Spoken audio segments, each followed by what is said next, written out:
శివశక్తి తాపాన్ని భరించలేని పార్వతీదేవి ఆ తేజస్సుని అగ్నికి సమర్పించింది. అగ్ని కూడా భరించలేక వాయువుకి సమర్పించాడు. ఆదిశక్తి అనుగ్రహంతో ఆ శక్తిని స్వీకరించిన వాయుదేవుడు బిడ్డల కోసం తపస్సు చేస్తున్న అంజనాదేవి గర్భంలో ఆ శక్తిని ప్రవేశపెట్టాడు.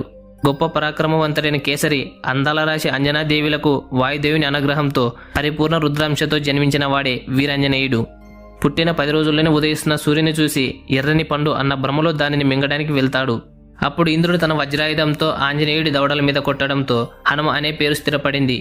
వజ్రాయుధం దెబ్బకు సొమ్మసిల్లి పడిపోయిన హనుమంతుని చూసిన వాయుదేవుడు ఇంద్రునిపై కోపంతో ఉంటాడు. దాంతో అతన్ని ప్రసన్నం చేసుకునే క్రమంలో త్రిమూర్తులతో సహా దేవతలంతా హనుమంతుడికి అనేక వరాలు ప్రసాదించారు. అప్పుడు హనుమ సకల దేవతలు ఋషుల వరం వల్ల మరింత శక్తివంతుడయ్యాడు.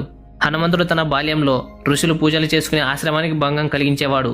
దాంతో విసుగు చెందిన ఋషులు ఇతరులు గుర్తు చేస్తే తప్ప తన శక్తి తాను గ్రహించలేడు అని శాపం పెట్టారు. అందుకే